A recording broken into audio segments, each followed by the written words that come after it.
প্রিয় দর্শক, একটা পরিবারের মা যখন ডাক্তার থাকেন তখন সেই পরিবারের ছেলে সন্তান এবং মেয়ে সন্তান কিভাবে বড় হয়ে ওঠে আজকের এই বাস্তব জীবনের গল্পটা শুনলে আপনারা বুঝতে পারবেন। তাই প্রিয় দর্শক, না টেনে শেষ পর্যন্ত আজকের বাস্তব জীবনের গল্পটা শুনবেন আর অবশ্যই আপনাদের মূল্যবান কমেন্টটা করে যাবেন। কোথা থেকে আপনি শুরু করতে চান? প্রথম থেকে আমি আমার মায়ের কাহিনী থেকে শুরু করি। জি প্লিজ, একেবারে রিল্যাক্স, ফ্রেন্ডদের কাছে যেভাবে বলে ঠিক সেইভাবে আরামসে বলুন, কোনো সমস্যা নেই, আমরা সবাই মিলে আপনার কথা শুনবো। প্রথমে আমার আম্মু একজন ক্লিনিকের একজন আপনার বলতে পারেন ডাক্তার ছিল, নার্স। জি। তারপর আমার আম্মু আমার বাবার সাথে যেটা ছোট থেকে বিয়ে হয়, তখন আমার ছোট ভাই বোন, আমি তখন যেটাকে বলে গর্বে ছিলাম। তারপর আমার আব্বুর সাথে আমার আম্মুর কিনে আর কি একটা মেয়ের সাথে যেটাকে বলে ফিজিক্যালি রিলেশন করতে গিয়া আমার আব্বু আমার আম্মুকে বিয়ে করে। আমি ঠিক ঘটনাটা বুঝতে পারিনি, আপনি যদি একটু আমাদেরকে ধীরে জিনিসটা বুঝিয়ে বলতেন। মানে আপনার আব্বুর কি হলো আমরা ঠিক বুঝতে পারলাম না। আর কি আমার আম্মুর সাথে আমার আব্বুর বিয়ে হয়, হওয়ার পর আমার আব্বু মাছ ধরতে গিয়ে একটা মেয়ের সাথে ফিজিক্যালি রিলেশন হয়। মাছ ধরতে গিয়ে অন্য একটা মেয়ের সাথে আপনার আব্বুর শারীরিক সম্পর্ক হয়েছে। হ্যাঁ। হওয়ার পর গ্রামের লোকজন দেখে ফেলে, দেখার পর ওইখানে আর কি বিচার বসায়, বিচার বসার পর আমার আব্বু ওই মেয়েটাকে বিয়ে করে। বিয়ে করতে বাধ্য হয়? হ্যাঁ, বিয়ে করার পর আমার আম্মু তো এগুলো সহ্য করতে পারে না। তারপর দেখে যে ওই মেয়েটার সাথে আমার আব্বু বেশি একটা রিলেশন ভালো করতেছে, আমার আম্মুকে দেখতে পারে না। আমার ভাইয়া তখন হয়েছে, আমি তখন হয়তো পেটে, তো আমার আম্মুকে দেখতে পারে না। তো আমার দাদা কি করে, আমার আম্মুর নামে যত সম্পত্তি ছিল আমাদের ঢাকায় ওগুলো দিয়ে ফেলে আমার আম্মুকে। আচ্ছা আচ্ছা। তো দেওয়ার পর আমার বাবা ওইটা মাইনা নিতে পারে না, আর আমার আম্মু ওইটা মাইনা নিতে পারে না, ছোট মা যেটাকে বলে উনি মাইনা নিতে পারে না। তো উনি আমার আম্মুকে যেটা বলে পরামর্শ দেয় কিছুটা। জি। পরামর্শ দেওয়ার পর আমার আব্বু কি করে যে আমার দাদার উপর অনেক টর্চারিং করে। টর্চারিং করার পর আমার দাদা স্ট্রোক করে মারা যায়। মানে আপনার বাবার অত্যাচারে আপনার দাদা মারা গেল? হ্যাঁ, একটা স্ট্রোক করে। কিসের জন্য সম্পত্তি লিখে দিচ্ছে অন্য মেয়েকে, ওনার ছেলে থেকে। তো আমার আম্মুকে অনেকভাবে সই নেওয়ার চেষ্টা করে, কিন্তু আমার আম্মু দেয় না। আমার আম্মু চিন্তা করে যে আমার ছেলে আসছে, আমার গর্বে একটা আসতেছে, তো ওরও তো ভবিষ্যৎ আছে।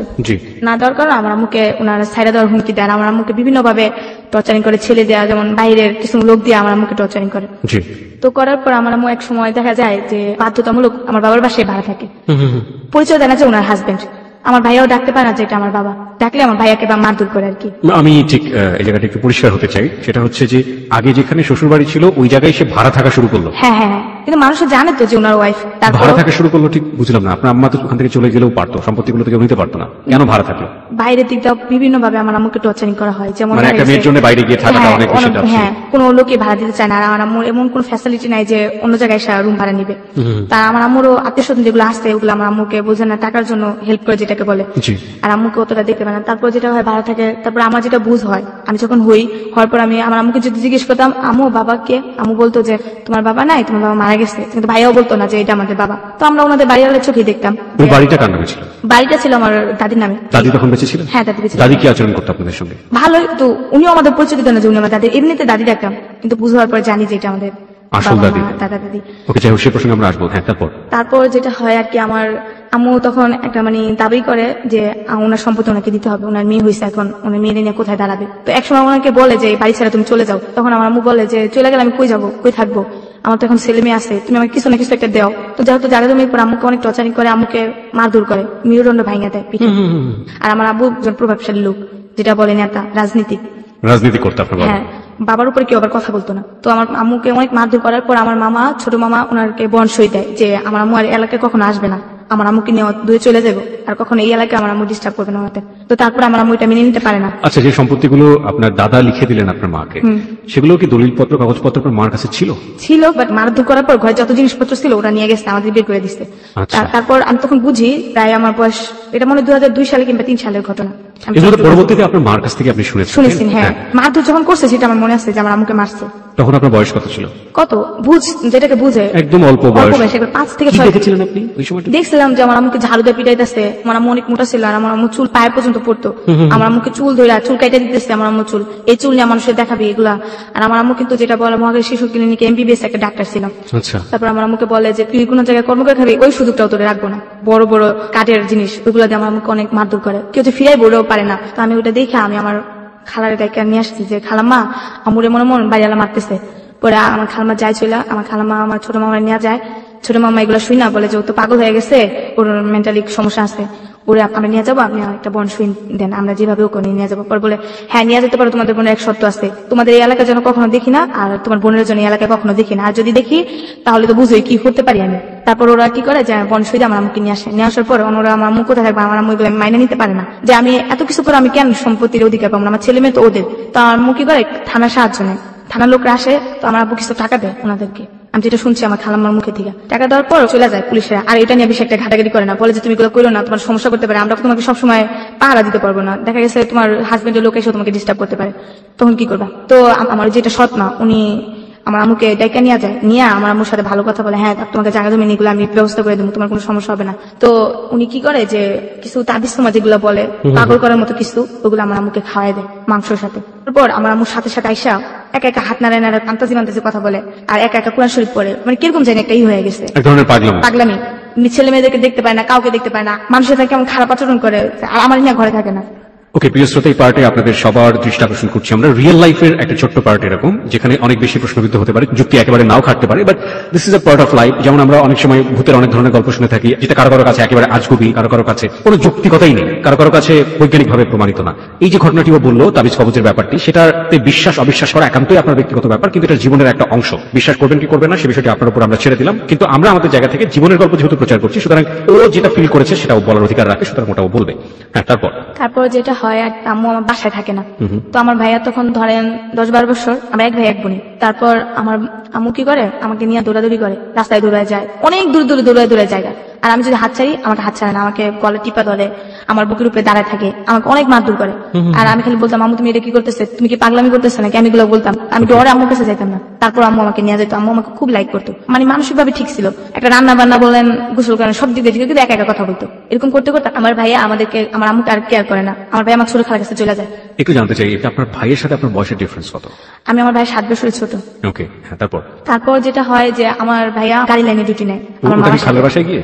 হ্যাঁ, তো খালের বাসায় গিয়ে সে গাড়ির লাইনে ডিউটি নেয়। হ্যাঁ, কি ডিউটি ছিল এটা? যে হেল্পারি করে বাসে। ওকে, হ্যাঁ, তারপর আমি আমার আম্মুর কাছে থাকি, আমার আম্মুর সাথে আমি ঘোরাফেরা করি, কিন্তু আমাকে কেউ তখন আর অতটা গিয়ে করে না যে ও পাগল আমি করুক, সমস্যা কি, মেয়েটা আমাদের কাছে থাকে। কিন্তু কি আমাদের যে সৎমা ছিল তার ঘরে কি সেই সময় কোনো সন্তান ছিল? হ্যাঁ, 2 ছেলে 1 মেয়ে ওনার ঘরে এখনো বর্তমানে আছে। ওকে।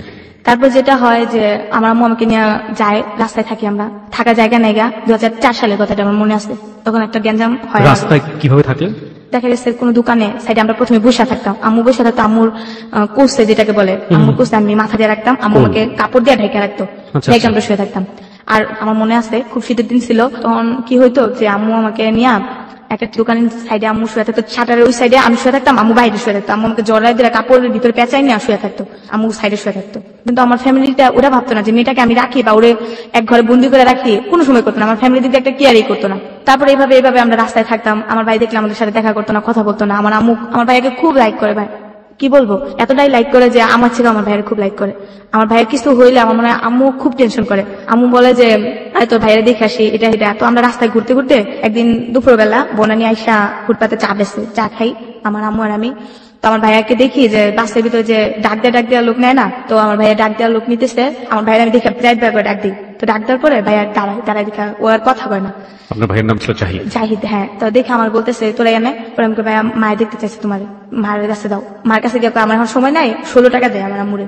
16 টাকা দেওয়ার পর বলে আমি যাই, আম্মু আবার ডাক দেয় অনেক, যাই একটু কথা শুনতে, বাবা তোর চেহারা একটু দেখবো, কিন্তু ভাইয়া আমার সাথে কথা বলে না, ভাইয়া চলে যায়। পরের দিন আমি আর আম্মু টুঙ্গিতে আমাদের খালার বাসায় যাই, যারপর আমি ভাইয়ের জন্য দাঁড়ায় থাকতাম, আমরা পরে ভাই কখন আসবে, আসলে কিছু টাকা দিবে, আমরা ওই টাকাতে খাওয়া দাওয়া করবো। তো ভাইয়া আসলো, আসার পরে তো আমি আমার ভাই বলতেছি, ভাইয়া আপনার সাথে ভাই দেখা করতে চাই, মার সাথে একটু কথা কইবেন, পরে ডাকবে। পরে ভাই আসতে, বাপ কেমন আসছো, একটু জড়াই ধরলে না, এই তুমি আমার জড়াই ধরবে না, কেন জড়াই ধরতেছো, এই তোমার শরীর কি অবস্থা, একটু নোংরামি অভ্যাস, কেমন জড়াই দরকার, তুমি আমার রাস্তায় দিতে ডাক দিবা না, তোমার মতো ফকিনের লোকের রাস্তাতে কথা বলে আমার সময় চলে যায় না। আমার ভাই আমার মার এগুলো কইতো, তো মায়ের কষ্ট নিত না মনে, আমি কষ্ট নিতাম। আমি মনে করতাম যে ভাই এরকম বড় লোক দেখে আম্মুর এরকম করে, আর আমার সাথে ভাই কথা কইতো না। রাস্তাঘাটে দেখলে একটা বোন বলে আদর করতো, ওরকম করতো না। আমার খালতো বোনের মেয়ে 2টা ছিল, ওদের তো অনেক লাইক করতো আমার ভাইয়া, ওদের পড়ালেখা সবকিছু চালাইতো আমার ভাইয়া, বই টই যা বলেন, খাতা বলেন, সবকিছু চালাইতো, কিন্তু আমাকে কোনোদিন 2-4 টাকা দিত না। আর আমি চাইতাম না, আমি খুব ভয় পেতাম ভাইয়ারে। তারপর যেটা হয়, আমার খালার বকাবকি করে, তুই আমার ছেলেটা নষ্ট বানাইছিস, আমার ছেলেটা আমার দেখতে পায় না, আমার ছেলে কি করছিস তোরা, আমার ছেলে আমাকে দেখতে পায় না। এরা বলছে দেখে না, আমার খালা তকতকি করে, আমার আম্মু তকতকি করে। তারপর আমার ভাই আমার আম্মুকে কোমরে বেল দিয়ে মারতে যায়, তো আমি আমার ভাইয়ের দড়ি দেখে, ভাই মারে না মারে আমাকে মারে, অনেকগুলো থাপ্পড় মানে অনেকগুলো ঘুষি মারে, আর কখনো এদিকে যদি দেখি তাহলে ঠ্যাং ভেঙে দিমু, তোর মারি না কখন আবি না, এই মুখ তোর কখনো দেখাবি না। মা বলে ডাকতো না? না, কখনই আমার মা বলে ডাকতো না, আমার মা ভিক্ষা করতো দেখে অবহেলা করতো। মানে ওই সময় তুমি ভিক্ষা করতেন? হ্যাঁ, আমি তো খাইতে পারতাম না, তো আমার আম্মু আর আমি চা খেতাম, আমি চাইতাম, আম্মু তারা থাকতো। আপনার তখন বয়সটা কত, আপনার যদি মনে থাকে, মানে যে সময়টা আপনি লোকজনের কাছে চাইতেন, আপনার মা কি করতেন? বয়স কত সঠিক আমি বলতে পারি না, তখন 2005 সালের ঘটনাটা। 2005 সালের ঘটনা, তার মানে খুব বেশি দূরে তো না। হ্যাঁ আপনার যদি এখন 18 বছর হয়ে থাকে তাহলে 2005 সালে তো বুঝতে পারছেন প্রিয় শ্রোতা, ও মোটামুটি বড়ই ছিল সেই সময়টা, হ্যাঁ। বছর দশকের মতো বয়স। ওকে, হ্যাঁ, তারপর ভিক্ষা করতে গেলে সময় বাসা ভিতরে যদি চাইতে যেতাম তাহলে ওনারা বলতো কাজ করে খাইতে পারো না, ভিক্ষা করো দেন। তোমার আম্মু দেখতে সুস্থ সবল মনে, কিন্তু আম্মু হাঁটতে পারতো না, অনেক কষ্ট করে হাঁটতো। এমবিবিএস ডক্টর সে ভিক্ষা করছে? বিশ্বাস যদি অনেক জায়গায় আম্মু আমাকে নিয়ে গেছে হেল্প করার জন্য, ওনার অনেক পরিচিত লোক ছিল। দেখা গেছে যে আপনার মতিঝিল টেন্টি কলোনি আছে না ফকিরপুর, ওইখানে একটা আমার মামা ছিল। তো আমার মামা একটা সরকারি জব করে, উনি ওই কোয়ার্টার পাইছে। আমার আম্মু কিন্তু তখনও ব্রেন ভালো। আম্মু আমাকে নিয়ে যাওয়ার পর তো ওইখানে কলোনিতে আমাদের ঢোকার পর আমার মামি যেটা, উনি আমাদের এই অবস্থা দেখা উনি আমাদেরকে ঘরে নেন। উনি বলে তুমি নিচে বসো, এই সিঁড়িতে থাকবা, আমি খাওয়া দাওয়া যা যা লাগে ব্যবস্থা করি। কিন্তু তখন আমাদের হেল্প করে না। আপনার মার একটা মানসিক বিকলাঙ্গ অবস্থা তৈরি হয়েছিল সেই সময়টাতে, আসলে উনি এমবিবিএস থাকলেও ওনার কিছু করার নেই, কারণ উনি তো মানসিকভাবে অপ্রকৃতস্থ। প্রিয় শ্রোতা, আপনাদের সবার দৃষ্টি আকর্ষণ করছি, আজকে মনি আছে আমাদের সঙ্গে। মনি তার জীবনের গল্প নিয়ে এসছে এখানে, এবং মনির জীবনের গল্প কোথায় গিয়ে দাঁড়াবে আমরা কেউ জানি না। আমরা শুধু বলতে চাই প্রত্যেকটি জীবনের গল্পই আমাদের কাছে অসম্ভব রকমের মূল্যবান, এক একটি রত্ন হচ্ছে এক একটি জীবনের গল্প। আজকে 69তম পর্ব চলছে প্রিয় শ্রোতা, এবং আপনাদের সবাইকে আমি রিকোয়েস্ট করছি, মনিকে নিয়ে রেডিও স্ট্যাটাস আমাদের ফেসবুকে দেওয়া আছে, ওখানে চলে আসুন, ওখানে গিয়ে মনিকে নিয়ে কমেন্টস করুন, প্রশ্ন করুন, মনিকে আমরা সেগুলো পড়ে শোনাবো, মনির কালেকশনে সেগুলো থাকবে। আমাদের ফেসবুকের ঠিকানা আবারও বলছি www.facebook.com/hello8920। আবারও বলি www.facebook.com/hello8920, দ্যাট ইজ hello8920। ওখানে গিয়ে আরজিকিউ দিয়ে নামে পেজটি পাবেন, এবং লাইক দেওয়ার সঙ্গে সঙ্গে আপনি hello8920 মেম্বার হয়ে যাবেন। হ্যাঁ মনি, তারপর একদিন হয় আমরা আমাদের ওইখানে এক জায়গায় চাইতে, আমি আবার একটু খেলার অভ্যাস ছিল বেশি, তো যাওয়ার শেষে একটু খাওয়া দাওয়া হয়েছে, একটা বাসায় আমাদের খাইতে দেয়। ওইদিনকে আবার ওনার বিয়ে বাড়ির অনুষ্ঠান ছিল, খাওয়ার পরে ক্লান্ত হয়ে যায় আমার আম্মু। তো আমার আম্মু এক গাছের নিচে বসে থাকে, আমি একটা মেয়ের সাথে খেলতেছিলাম। মেয়েটা বলে তুমি কি করো? আমরা বলি আমরা চা খাই। তোমাদের এখানে বাড়ি আছে? হ্যাঁ আমাদের এখানে বাড়ি আছে। আমার আম্মু ফুলের ব্যবসা করে, আমার আম্মু ফুলও বেচে খায়। আমি আবার একটু মিথ্যে কথা বলি, তো ওরা অনেক বড় লোক দেখতাম, তো এর জন্য এসব কথা বলতাম। ও বলে আমি ফুল কিনে দিব, আমারে কয়টা, আমি তোমার টাকা দিব। আমি ফুল তো নাই, তুমি আমাদের বাসায় যাবা, গেলাম তোমার ফুল এনে দিব, সমস্যা নেই, এটা বলি। মেয়েটা আবার ওর আম্মুর কাছে গিয়ে বলে আম্মু আমি ওদের কাছে যাই, ওনারা ফুল দিব। তো ওর আম্মু আবার ওটা নেগেটিভ ভাবে নেওয়ার পর ওর আম্মু বলে যে ও ফুল নিতে যাবো না, এগুলো বাচ্চা চুরি করার কথা বলতেছে, নিশ্চয় ওরা বাচ্চা চোর। এটা বললা আমার আম্মুকে ধরে নিয়ে যায়। আমার আম্মুকে আমার আম্মুকে অনেক টর্চারিং করে ভাইয়া, এতটাই টর্চারিং করে, আমার আম্মুর গায়ে হাত তুলে 2টা লাঠি দেওয়া, ওরা পিটায়। আমার আম্মু এমনি তো অসুস্থ, আরো পিটায় আমার আম্মুর। আর আমাকে বলে স্বীকার কর, তোরা বাচ্চা চুরি করো, স্বীকার কর। যতই বলতেছি যে না আমার আম্মু বাচ্চা চুরি করে না, তো কেউ বিশ্বাস করে না। বলতো স্বীকার কর, তাহলে তোর আম্মুরে মারবো না। তারপর আমি বাধ্যতামূলক স্বীকার করি, হ্যাঁ আমার আম্মু বাচ্চা চুরি করে, আমি এরকম মেয়ে নিয়ে যাই, আমার আম্মু চুরি করে, এগুলো আমি বলি। দেখতেছি যে আমার আম্মু মারতেছে, আমার করার কিছু উপায় না। আম্মু আমার বলতেছে মিথ্যা কথা বলতেছে না, সত্য কথা বলো, ওনারা আমার কি মারধর করবো। তারপরে ওরা আমার আম্মুকে মারধর করে, বলে যে ও বাচ্চা মানুষ বলছে এটাই সত্য। তারপর উত্তরা থানাতে কয়েকজন পুলিশ আসার পর আমার আম্মুকে আর আমাকে ধরে নিয়ে আসে। একদিন থানায় থাকি, সকালবেলা যাই, বিকেলবেলা আমাদেরকে মিরপুর যেটা বলে ফকিরখানা, ওইখানে ট্রান্সফার করা হয়। তখন কিন্তু আমার আম্মুকে গায়ে তুলে না, আম্মুকে বলে তুমি কেন বললা যে আমরা বাচ্চা চুরি? মা তোমার তো মারতেছে, আমি তো সহ্য করতে পারতেছি না। তো আম্মু আর আমাকে কিছু বলে না। তো ওইখানে আবার পড়ালেখার সুযোগ আছে ভাইয়া। তো প্রথমে আমাকে একটা পড়ার যেখানে এখানে ভর্তি করে দেয় একটা রেশমা আপা, ওনার কথা না বললেই হয় না, উনি আমাকে পড়াশোনার দিক দিয়ে অনেকটা হেল্প করে ওই সময় ফকিরখানাতে। হ্যাঁ, তো এখানে আমাকে পড়াশোনা করতে প্রথমে আমাকে আট করালো কিছু। তো আট করার পরে প্রথমে ওইখানে আমি ফার্স্ট হয়ে যাই, ওইখানে থাকি প্রায় 2 মাসের মতো। আচ্ছা, ফার্স্ট হওয়ার পরে ওনারা আমাকে চিন্তা করলো যে আমাদের পুবাইলে একটা ফকিরখানা আছে, ওইখানে ট্রান্সফার করে দিবে আমার মা মেয়ে দুজনে। তো এখানে ওদের ট্রান্সফার করে দেওয়ার পর ওখানেও একটা স্কুল আছে মেয়েদের জন্য, ওখানে স্কুলে আমি ভর্তি হই। হওয়ার পর প্রথমে 1 আমার প্রথমে পরীক্ষা দেওয়ার পর আমার রোল করে ভালো পড়াশোনা করতেছে। ওইটা আবার একটা যেটাকে বলে হেড অফিসার, উনি আবার ছিল হিন্দু। তো ওনার মেয়েটাই নাকি দেখতে বলে আমার মতো ছিল, তো মেয়েটা নাকি বলে মারা গেছে। তো আমাকে খুব লাইক করতো। আচ্ছা, সবার থেকে মানে ওইখানে নাহলে 9-10 হাজার লোক ছিল ভিক্ষুক। হ্যাঁ ভিক্ষুক, মানে ওখানকে একটা আমল ছিল যেটা ভিক্ষুক ধরে ধরে নিয়ে মানুষের ভালো করার জন্য করতো, যে বাইরে থেকে খেলোয়াড় নাকি আসবে তখন ভিক্ষুক ধরে নিয়ে যেত, ওরকম করতো।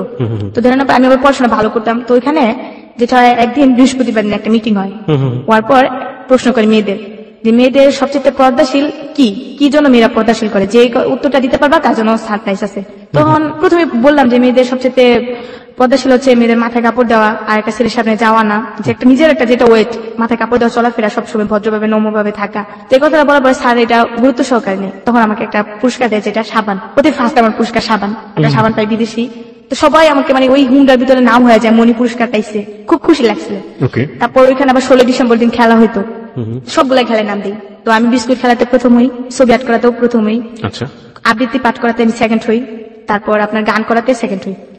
4 4টা পুরস্কার একসাথে আনি, আমার পুরা ইয়েটাই একবারে নাম হয়ে যায়, মনি পুরস্কার পেয়েছে। তার মানে আপনার বোঝা যাচ্ছে যে আপনার শৈশবটা প্রচন্ড রকম ভাবে ভালো কাটার একটা জায়গাতে আপনি চলে গেলেন। হ্যাঁ, কিন্তু ওইখানে ভালোই, তো ওনারা আমাকে দিতে চাচ্ছিল না, তখন আমি 3-তে উঠে যাই। আচ্ছা, তো উঠানোর পর এর ভিতরে আমার একটা অসুখ হয়ে যায়, ওই ঘুমের ভিতরে। ওইখান থেকে কিন্তু বের হওয়া যায় না, এর ভিতরে সবকিছু ওখান থেকে বের বের হতেই দেয় না। ওইখানে আবার হাতের কাজ চলে, শাড়ি, বিভিন্ন ডিজাইন, ফতুয়ার কাজ, এগুলো চলে। আমি আবার ফতুয়ার কাজ করতাম। ওইখান থেকে আপনাদেরকে এগুলো করে নেওয়া হতো? হ্যাঁ, বিনিময়ে আপনাদেরকে কি দিত? খাবার? টাকা দিত না, খাবার তো আছেই, টাকা দিত। বাজার করতে হলে আপনি কোথায় যেতেন? আমরা বাজার করবো, ওইখানে একসাথে রান্না করে সবাই সিরিয়াল ভাবে দিত।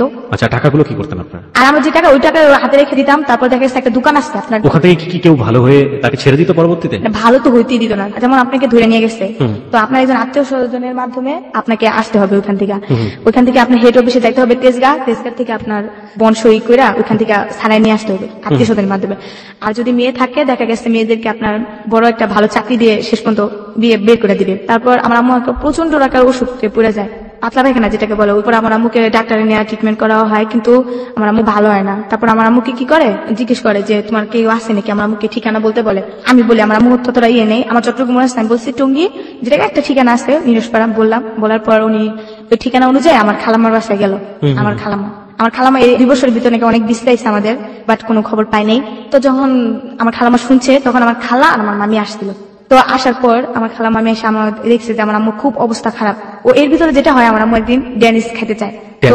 ড্যানিশ খাবার একটা জিনিস, ওকে, হোয়াট এভার ইট ইজ, এক ধরনের ফুড। হ্যাঁ, ওটা খাইতে চায়। তখন আমার কাছে টাকা নেই, আমার আম্মু খাবার দেখে আমার খুব কান্নাকাটি লাগতেছিল যে আমার আম্মু খাইতে চাইছে, বাঁচবো না মরবো, কোনো ঠিক ঠিকানা নেই। তো আমার আম্মুকে চিরা পানির উপরে রাখতো, মানে এর বেশি কিছু খাইতে পারতো না। তো আমি কি করি, তখন আমি হাতে কাজ করি। হাতে কাজ করার পর এক ধরনের মিশিং এর কাজ ওখানে আসে, মিশিং এর নতুনই আমি কাজ করি। তো ওই দিন 2টা পিস করার পর আমার হাতে নিডেল ঢুকে যায়। নিডেল ঢোকার পর ওই হাতে আমার অনেক জখম হয়, মানে এতটাই রক্ত হয় যেটা বলার বাইরে। তো ওইখান থেকে আমি প্রায় 200 টাকা পাই।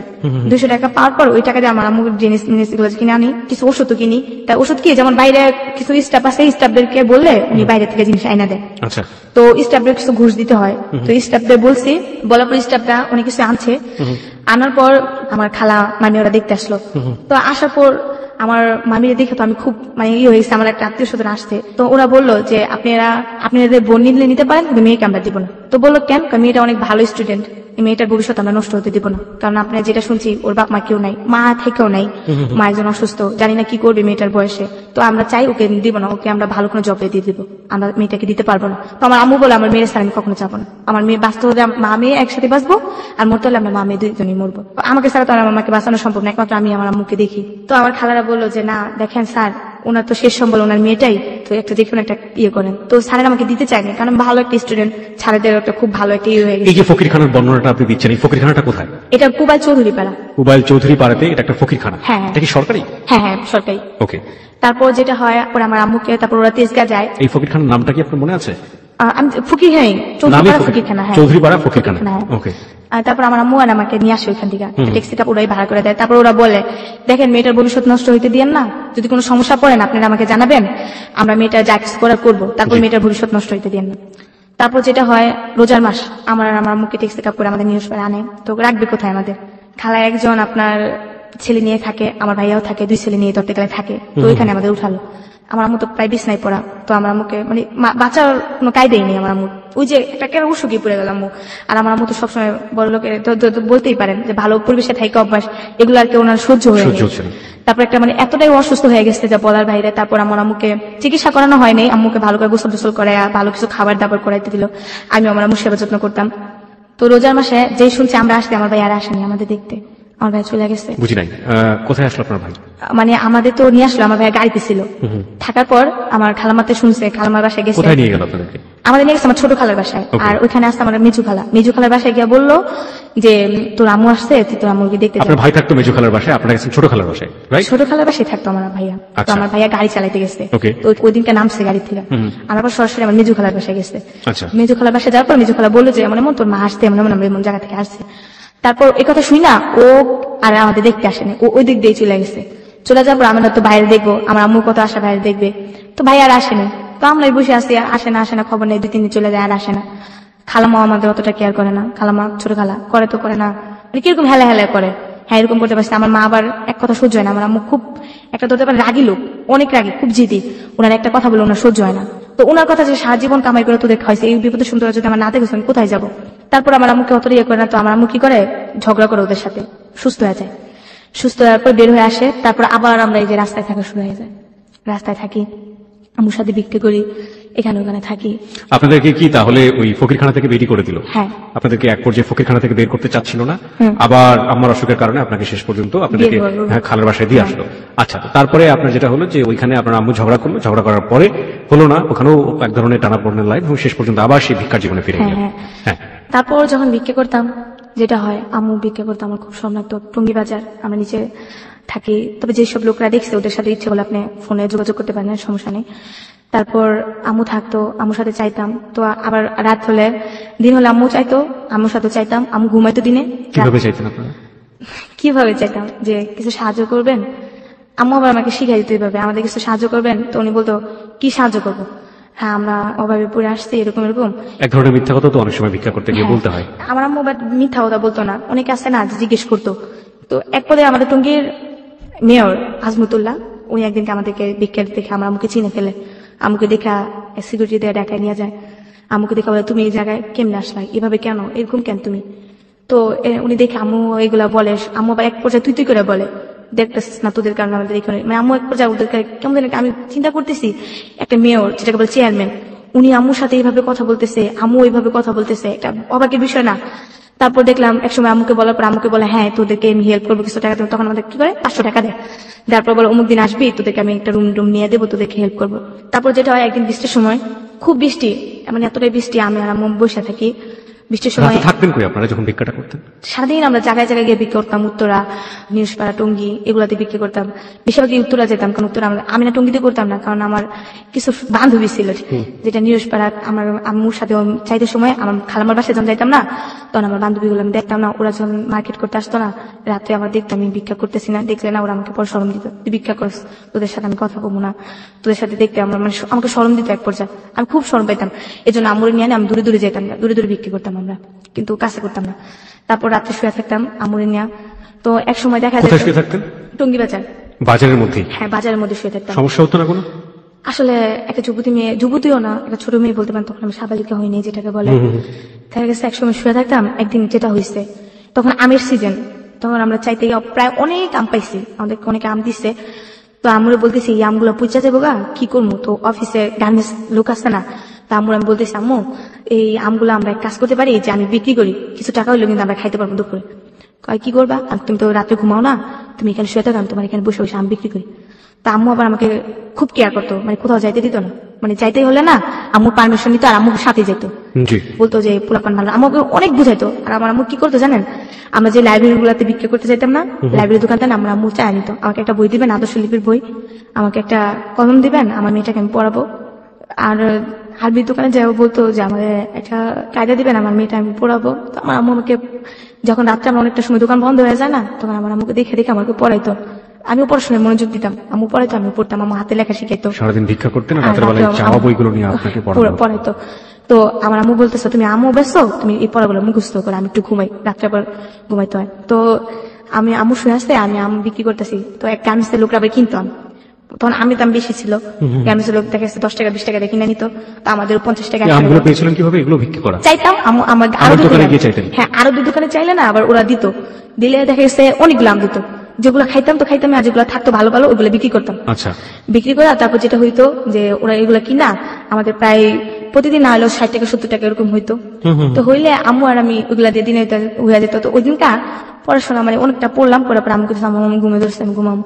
তো আম্মু আবার সজাগ হয়ে গেল, আম্মু শুয়ে রয়েছে। তো ওই দিনটা যেমন আম্মু ভিতরের দিকে শুইনি, আমি শুয়েছি বাইরের দিকে, আম্মু শুয়েছে ভিতরের দিকে, ঠিক আছে। তো ওই দিনকে একটা লোক, ওটা উনি কলা বিক্রি করে। তো ওই দিনকা আমি শুয়ে আছি, যেমন বুঝতেই পারি একটা শুয়া কিরকম, আমি সোজা হয়ে শুয়ে আছি। তো উনি আমাকে কি করে যাওয়ার সময় টাচ করে, সেটা বলে অনেক প্রচন্ড আকারে টাচ করে। একবার করে আমি সেটা বুঝতে পারি, 2-3 বার করে আমি ফালদা ঘুমতে উঠি। তো আম্মুকে বলি আম্মু লোকটা দেখে লোকটা চলে যায়। তো চলে যাওয়ার পরে আম্মুকে বলি যে আম্মু এমন মানুষ আমাকে টাচ করছে। তো আম্মু আর জিনিসটা করে নাকি, আম্মু বলতেছে যে থাক এবার তুমি ভিতরে যাবো। আম্মু আর সারা রাত ঘুমায়নি ওই দিনকার পর থেকে আর কি, আম্মু জায়গায় থাকে, আমি ঘুমাই, আম্মু জায়গায় থাকে। আম্মু দিনে ঘুমায় আর রাত্রে আমি ঘুমাই, আম্মু জায়গায় থাকে, ওই যে আমাকে করতে হয়। তো এরকম প্রায় অনেকদিন যায়। আর আমার আম্মু একটা কি জানেন, দেখা গেছে আমরা শুয়ে থাকলে, মানে যে একটা চকিতে মানুষের যে জিনিস বিক্রি করে না, ওই জায়গায় শুয়ে থাকলে আম্মু ওইখানে কেউ বসতে দিত না। অনেক ছেলেরা আসে বসা আমাদের দেখা গেছে গায়ে টাচ করে এগুলো আম্মু বসতে দিত না। ওই জায়গায় আম্মু বসে থাকতো, অন্য কেউ বসতে দিত না। আমি আর আমার আম্মু শুয়ে থাকতাম। আমি রাত্রে ঘুমাইতাম, আম্মু উঠা যেত। আবার আম্মু কি করতো, যখন আমি ঘুমা যেতাম না ভোরবেলা আমি উঠা যেতাম, আম্মু আবার শুইতো।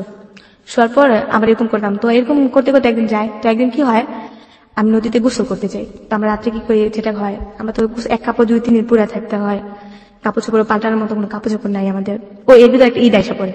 তো আমার ঈদের ভিতরে কেউ কাপড় চোপড় দেয় না, অনেক ইয়া। তো আম্মু বলে যে আমার তো আর এরকম সামর্থ্য নাই তোমার কাপড় দেবো, চল আমরা কাপড়ের দোকান থেকে কিছু চাই, আর তোমার তো ঈদটা করাইতে হইব, দেখি তোমার কোনো কাপড় চোপড় ব্যবস্থা করতে পারি। আমি আচ্ছা। পরে আমি কাঁদতেছি, আমার কাপড় চোপড় চামড়াই হয়ে গেছে, আমি কাপড় চোপড় পাই না, সবাই পরবো, আমি পরবো না, আমি আমার কাপড় চোপড় দিতে হইব, তুমি বাইরের কাছে যাও গিয়ে কম আমার কাপড় চোপড় দিতে। কিন্তু কেউ আমার অতটা হেল্প করতো না। তারপর যেটা হয়, আমি মার্কেটে আমরা চাইতাম, মার্কেটে আমার থেকে ওইখান থেকে ড্রেস আপ দিত, এক সেট ড্রেস আপ দিলে। তো ড্রেসটা পিন্ধা যাইতাম। ঈদের দিন আমার খুব ভালো লাগতো ঈদের দিন, কিন্তু আমাকে বকশিস কেউ দিত না, যে সালামি যেটা ওটা কেউ দিত না। আমার আম্মুকে সালাম করতাম, আম্মু তো এমনি আমাকে 20 টাকা 30 টাকা খাইতে দিত। তারপর ওই দিনকে সালাম করলে 20 টাকা 30 টাকা দিত। ওই দিনকে আম্মু আমাকে হাতে রাখতো না, ওইদিনকে আম্মু কোথাও বসে থাকতো, আমি দিন সারাদিন ঘুরতাম আমাদের এলাকা দিয়া, যেটা নিউজপাড়া ঘুরতাম। তো ওই দিনকে কি হয়, এক রোজার ঈদ আমার খালাতো বোনেরা দুলাভাইরে সালাম করে। তো আমার দুলাভাই ওদেরকে 30 টাকা করে দেয়, 60 টাকা দেয়। তো ওরা বলে আব্বু আমি যাই। তো এই জিনিসটা দেখে খুব কষ্ট হয় যে আজকে আমার বাবা থাকলে হয়তো ওইভাবে বলতে পারতাম। তখনও কি আপনি জানেন যে আপনার বাবা উনি? না, আমার আম্মু বলে আসলে যে আমার বাবা নেই, তখনও বলেনি আপনাকে আপনার বাবা নাই? নাই। ওকে। আর আরেকটা জিনিস যেটা, সেটা হচ্ছে যে আপনার এলাকাতে তো সবাই মোটামুটি আপনার আত্মীয় স্বজন জানতো যে আপনারা ভিক্ষা করে হ্যাঁ, খান। সবাই জানে, এলাকা সবাই জানে, এভরিবডি জানে। হ্যাঁ সবাই Okay. জানে। তারপর যেটা হয় যে আমি এই ভিক্ষা করার ভাগ্নিগুলো আমাকে নিয়ে যায় না ঘুরতে, যে ওরা ভিক্ষা করে দেখলে পরে আমাদের মান সম্মান নষ্ট হবে। সবাই দূর দূর করে দাঁড়িয়ে হ্যাঁ, দিত। ও আমার এটাও কি 2005 সালেরই ঘটনা? হ্যাঁ 2005 দিক দিয়ে। 2005 এ রয়েছে আমরা এখন পর্যন্ত। ওকে, হ্যাঁ, তারপর? তো এই জিনিসটা দেখে আমার খুব কষ্ট লাগে যে আজকে যদি আমার বাবা থাকতো, তো আমার বাবা আমার বলতো যে আম্মু নাও বকশিস, যাও ঘুরে আসো। তারপরে আমি আমার বান্ধবীর সাথে, আমার কিছু বান্ধবী ছিল, এমনিতে কথাবার্তা বলতাম, ওদের সাথে ঘুরতে ঘুরতে যা, আবার রাত্রেবেলা আইসা বসছে আম্মুর কাছে, আইসা আবার আমরা রাস্তায় থাকি। দিনের বেলা আবার পোলাও মাংস যাই খাইছি, আমার খালামার বাসায় খাইছি, মামির বাসায় খাইছি, ওইখান থেকে আবার প্যাকেট করে দিছে, পলিশিনি করে দিছে আমার আম্মুর লেগে লয়ে গেছি। তো আমার আম্মু আবার কি গরু মাংস খায় না, কারণ গরু মাংসের ভিতরে নাকি আম্মুর কি মিশাই দিছে, এরপর থেকে গরু মাংস আম্মু খায় না। তো আম্মু পোলাও একটু হলে খাইছে, খায় আর খায়নি, তো ওইগুলো আমি খাইছি। তাই একটু বড় এলাম, 2007 সালের ঘটনা। বউবাজার আমরা বিক্রি করতাম। তো একটা যেটা বলে খ্রিস্টান স্কুল, চায়নার কোরিয়ানের মেয়েরা আছে না, তো ওইখান থেকে ওই মেয়েরা যেমন একটা স্কুল দিছে, উনাদেরকে গরিব দুঃখী মানুষদেরকে খাওয়ায় এবং ওইখানে পড়ায়। তো ওইখান থেকে একটা লোক আমরা চাইতে গেছি, তো ওই লোকটা আমার আম্মুরে বলতেছে তুমি কি করো, তুমি পড়াশোনা করো? আমি বলি না, আমি পড়াশোনা করি না। পরে বলতেছে পড়াশোনা করো না? আমি বলি না। পরে আমার আম্মুকে বলতেছে আপনি মেয়েকে পড়াশোনা করাবেন? তো আমার আম্মু বলতেছে আমাদের গরিবের আর পড়াশোনা, খাইতেই পারি না আর পড়াশোনা। তো বলতেছে আপনি মেয়েকে যদি পড়াশোনা করেন তবে আমি কিছু হেল্প করতে পারি। পরে বলতেছে কি হেল্প? পরে স্কুলটার কথা বললো, স্কুলটা আমাদের এলাকার ভিতরে নিউজপাড়া দিয়ে। তো আমরা বললাম হ্যাঁ। তো আমিও রাজি হলাম। আমি প্রথমে রাজি হয়নি যে পড়ালেখা করলে আমার চাইবো কি, খামু কেমনি, এগুলো বললো। তো তারপর আমি বললাম না আমি পড়বো, আমার অনেক ইচ্ছা। যখন স্কুলে মেয়েরা চায় না ভাইয়া, তখন খালি মনে হয় যে আমি যদি পড়তে পারতাম, যদি খালি একটু পড়তে পারতাম, আমিও তো একটা মানে স্কুলে ব্যাগ নিয়ে যেতাম, স্কুলের পোশাক পরতাম, এগুলো খালি মনে হইতো আর কষ্ট লাগতো। তো আমি বলছি না আমি পড়বো। তা আমি আচ্ছা ঠিক আছে পড়, সমস্যা নেই। তো ওইখানে পড়তে যেতাম। প্রথমে আমাকে কি করলো, আমাকে বলছেন কোন পর্যন্ত পড়ছি? আমি বলছি ওই যে 3 পর্যন্ত পড়ছি। আমি ওখানে 4 এর আমাকে নিল, ইন্টারভিউ যেটাকে বলে 4 এর নিল। তো 4 আমি টিকে গেলাম। এটা কি খ্রিস্টান মিশনারি স্কুল? হ্যাঁ, কিন্তু ওইখানে ধর্ম বই আমাদের পড়ায় না, আমাদের মুসলমানের যে ধর্ম বইটা ওটা পড়ায় না, এছাড়া সব পড়ায়, বাট ইংলিশ যেগুলো আছে সবই পড়ায়। ওকে। এখানে আপনাকে কে দিল ভর্তি করে? একটা টিচার আর কি, ওখানকারই একজন টিচার। হ্যাঁ, হ্যাঁ। ওকে, হ্যাঁ। তারপর ওনারা কি টুকাই ছেলেদেরকে নিয়ে মেয়েদেরকে নিয়ে ওখানে পড়াশোনা করে আর কি। তো ওখানে আমাকে ইন্টারভিউ নেওয়া হয়, তো আমি টিকে গেলাম। নেওয়ার পর আমাকে 4 এ ভর্তি করানো হয়। জি। 4 এ ভর্তি করানো হওয়ার পর যাকে ওখানে পড়াশোনা করি, ভালো একটা মানে সানডে ক্লাস হয়, শুক্রবারে সানডে ক্লাস হওয়ার পর ওখানে রুটি দেয়, তারপরে নাচ শিখায়, এরকম অনেক কিছুই। খুব একটা আনন্দই। তারপর যেটা হয় ওখানে গোসল করতে গিয়ে ওখানে একটা কাজ হয় যে ওখানে একটা পুষ্করণী আছে, ঠিক আছে ভাইয়া? তো আমি কি করতাম, সকালবেলা গোসল করতে গেলে একদিন যেটা হয় মাছ ধরতে যেতাম। জি। আমরা কয়েকটা ফ্রেন্ড আছে, ওখানে গোসল করতে করতে একটা মেয়ের সাথে পুলিশ। আপনার মা তখন কোথায় থাকতো এই সময়টাতে? মায়ের চাইতো দিনের বেলা। তো আমাকে বলতো যে অমুক জায়গায় আয়সা পড়বো আমরা, অমুক জায়গায় গেছে টঙ্গি বাজার, আমরা রাত্রে আয়সা একসাথে থাকতাম। তো আম্মু একসাথে কি বাইরে থাকতেন? হ্যাঁ, আমার এই ভিতরে আবার আম্মু আমার রুম নেওয়ার অনেক চেষ্টা করছে। একটা রুম নিত বস্তির ভিতরে 700 টাকা, আর আম্মু দিতে পারতো না 700 টাকা। কি করতো ওখানে 700, তখন 500-700 টাকা রুম ভাড়া ছিল, কিন্তু আম্মু দিতে পারতো না। তখন আম্মু কি করতো, বিক্রি করে যে চালগুলো পাইতো না, এই চালগুলো অনেকটা চাল দোকানে পিঠার দোকানে বিক্রি করতো। বিক্রি করে যা পাইতো 100-200 টাকা করে বেচতো। আবার দেখা গেছে যে এই বাসায় আমরা ভাড়া নিতাম, ওই লোকটার কাছে আমরা চাল বিক্রি করতাম, মাস শেষ হিসাব করে আমাদের ভাড়া রেখে দিত। আবার কোনো বাসায় থাকতেও পারতাম না, আমাদের রুম সাইডে দিতে বলতো ভাড়া না দিতে পারলে। তো এখানে আমার একটা এবং বান্ধবী সারাদিন স্কুল করতেন এবং করে মার সাথে ওই বাজারে আশেপাশে কোথাও ঘুমাতেন। ঘুমাইতাম। বইগুলো আমাদের সাথে থাকতো, ব্যাগ আছে বাজারে ব্যাগ, ওই ব্যাগের ভিতরে থাকতো। তারপর যেটা হয় আমি তারপরের গল্পটা আমরা একটু পরে শুনবো মনি। আমরা এই পর্যায়ে ছোট্ট একটা বিরতি নিতে চাই, সংবাদের বিরতি। প্রিয় শ্রোতা, আপনারা শুনছেন হ্যালো 8920 এবিসি রেডিওতে। আরজি কিবরিয়া আপনার সঙ্গে রয়েছে আরজি কিবরিয়ার টিম। আপনাদের সবাইকে বলছি, মনিকে দেখতে চাইলে এই মুহূর্তে আপনারা চলে আসতে পারেন আমাদের ফেসবুকে। আমাদের ফেসবুকের ঠিকানা www.facebook.com/hello8920। আমি আবারও বলি www.facebook.com/HELLO8920। ওখানে যাবেন, যাওয়ার পরে আপনি লাইক দেবেন। লাইক দেওয়ার সঙ্গে সঙ্গে আপনি হ্যালো 8920 মেম্বার হয়ে যাবেন। সংবাদের পরেই ফিরছি, সাথে থাকুন। প্রিয় শ্রোতা, সংবাদের বিরতির পর আমরা আবারও ফিরে এসেছি হ্যালো 8920-তে। আরজি কিবরিয়া আপনার সঙ্গে রয়েছে, আর আপনি শুনছেন আপনার প্রিয় স্টেশন এবিসি রেডিও FM 89.2। প্রিয় শ্রোতা, এই মুহূর্তে ফেসবুকে হাজারো মানুষের ঢল নেমেছে মনিকে দেখবার জন্য। আপনি চাইলে নিজেও আসতে পারেন। আমাদের ফেসবুকের ঠিকানা www.facebook.com/hello8920। আমি আবারও বলি www.facebook.com/HELLO8920। ওখানে যাবেন, যাওয়ার পরে আপনি লাইক দেবেন। লাইক দেওয়ার সঙ্গে সঙ্গে আপনি হ্যালো 8920 মেম্বার হয়ে যাবেন। আপনি আরজি কিবরিয়া নামেও খোঁজ করতে পারেন, আরজে স্পেস KEBRIA, এবং এটা দিয়ে খোঁজ করলে আপনি দেখবেন যে আরজি কিবরিয়া নামে শত শত পেজ আছে। তার মধ্যে যে পেজটির সংখ্যা 2,90,000-এর কাছাকাছি, সেই পেজটি হচ্ছে হ্যালো 8920 পেজ। ওখানে গিয়ে লাইক দিয়ে আমাদের মেম্বার হয়ে যান, এবং ওখানে হ্যালো 8920 নিয়ে যাবতীয় কর্মকাণ্ড চলে, এবং ওখানে পুরনো অনুষ্ঠানগুলো আপনি ডাউনলোড করতে পারবেন, শুনতেও পারবেন। আর আপনি চাইলে আমাদের এখানে আসার জন্য ফোন করতে পারেন। আমাদের ফোন নাম্বারটি হচ্ছে 91156668। আমি আবারও বলি 91156668। প্রথমে ফোন করবেন। ফোন করার পর আপনার নাম এবং আপনার সেল নাম্বার, যে নাম্বারে যোগাযোগ করলে আপনাকে আমরা পাবো, সেই নাম্বারটি স্পষ্ট করে ধীরে ধীরে বলবেন আপনার জীবনের যে গল্পটি, সেটা খুব সংক্ষিপ্ত করে 2 মিনিটে, এবং তারপর বলবেন আপনার সঙ্গে যোগাযোগ করতে। আমাদের টিম মেম্বার শাকিল আপনার সঙ্গে যোগাযোগ করবে। আমরা আবারও চলে যাচ্ছি মনির কাছে। হ্যাঁ মনি, তারপর একদিন নদীতে মাছ ধরতে যাই ফ্রেন্ডরা মিলা। মাছ ধরতে গিয়ে যে ওই লোকটা আমাদের ধরে ফেলে যে তুমি সবসময় মাছ চুরি করো, এটা তো আমাকে হাত বাঁধে পিছনে, 2টা বাড়িও দেয়, কর্মীর ঠাই দেয়। তখন আমি খুব ভয় পাইতেছিলাম যে মারবো, ওর কাছে আজকে ছাড়বো না। মানে মাছ চুরি করতে না মাঝে মাঝে, তাই তো? হ্যাঁ। তারপর একটা মহিলা আসে, দেখতে খুব সুন্দর, নাম হচ্ছে জুই। ওকে। উনি ডান্স করে। ওই মেয়েটাকে দেখে বলে কি, হ্যাঁ জুই কেমন আছো, তো তখন আমাদেরকে ছাইড়া দেয়। ছাইড়া দেওয়ার পর আমরা এই ফাঁকে পলাই দিলেই কিন্তু ওইখানে আমাদের আরেকজনে ধরে ফেলে। ধরার পর তো বলতেছে তোমাদেরকে তো যাইতে বলিনি, আমি জুয়ের সাথে কথা বলছিলাম। জুয়েলা বলতেছে কি হয়েছে ভাই ওদের? পর বলতেছে আরে জানো না, এগুলা প্রতিদিনই মাছ চুরি করে, ওদের জন্য মাছ চাষ করে রাখতে পারি না, আজকে ধরছি, আজকে ওদেরকে ছাড়বো না। তারপর বলতেছে ভাই পোলাপান মানুষ তো, ছেড়ে দেন, বুঝতে পারেনি। পরে বলতেছে আর করবেন এরকম? হ্যাঁ। আমাকে আপু আপনি খুব ভালো, আসলে আপনি না থাকলে আজকে আমাদের খুব মারতো। পরে একদিনকে কি হয় যে আমরা ঝালমুড়ি খেতে যাই। খাওয়ার পর ওই দিনকে আমি টাকা হারাই ফেলি, আমার কাছে 15 টাকা ছিল, হারাই ফেলি। তো লোকটারে ঝালমুড়ি দিতে বলি, লোকটা বানায় ফেলে। লোকটা বলে টাকা দাও, আমি টাকাটা দেবো, টাকা দিয়ে আমি হারাই ফেলছি, ওটা আমার মনে নেই। এখন তো লোকটা ঝালমুড়ি বানায় ফেলছে না, লোকটা ছাড়বে না, বলতেছে তোমাদের জন্য ঝালমুড়ি বানাইছি, এখন তুমি কি করবা? ঝালমুড়ি নাও আর টাকা দাও। আর আমি টাকা দিই কই থেকে? তারপর ওই মেয়েটা দেখা বলতেছে কি হয়েছে ভাই? পরে আমি বলতেছে আপু আমি না টাকা হারাই ফেলছি, এর জন্য আর কি আমাদেরকে বকতেছে। পরে ওই লোকটা বলো কয় টাকা হয়েছে? বলছে 15 টাকা। উনি বলতেছে ওদের আরো 15 টাকা ঝালমুড়ি দাও, ওটা খায় যাক, আমি টাকা দিতেছি। তো আমি বললাম আপনি আসলে আপু খুব ভালো। পরে দিল 29 টাকা। দেওয়ার পর ওনার সাথে ভালোই কথা বলতেছি।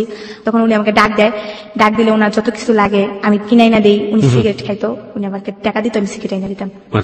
তো উনি আবার দোতলায় থাকতো, মেয়েদের মিলাও ওনার না হলেও 7-8টা মেয়ে থাকতো। তো ওনাদের থাকতে থাকতে পরে আমি বলতাম আপা আপনি কি করেন? তো উনি একদিন বললো আমি ডান্স করি। পরে আমি বলতেছি তুমি করবা? তখন আমি চিন্তা করলাম আমি তো ভিক্ষা করলে মানুষের খারাপ কয়। তো ওনারে বলছি আপা আমি আমার আম্মুর সাথে এমন এমন থাকি, আমি ভিক্ষা করি। ও বলছে তুমি তো বড় হইতাছো, মানুষের স্মরণ দিবে তোমাকে, কেন ভিক্ষা করো? তুমি একটা কর্ম করে তো খাইতে পারো, তোমার আম্মুকে তো চালাইতে পারো। তখন আমি অনেক জায়গায় জব নেওয়ার চিন্তা ভাবনা করছি, বাট আমাকে চাকরি দেয় নাই বলে একেবারে পিচ্ছি নাকি আমি। ও তখন আমাকে মেয়েটা বললো যে তুমি কিছু করবা? আমাকে হ্যাঁ করবো, তুমি ডান্স করতে পারো? তো আমি দেখাইলাম। ও বললো চলবে, সমস্যা নেই। তো আমাকে নিয়ে গেল প্রথমে ওর এক ক্লাব ক্যামেরাম্যান আলম ভাই, ওনার কাছে নিয়ে গেল। তো ওনার কাছে নিয়ে যাওয়ার পর উনি আমাকে দেখা বলতেছে ও তো একেবারে ছোট, আর কি কাজ করবে? হ্যাঁ। তখন আমার ভালো ড্রেস আপ নেই, তো ওর একটা ড্রেস আপ আমাকে নিয়ে গেছে। ও কি করবে? ও দেখবি তো বাচ্চা বাচ্চা মনে হয়।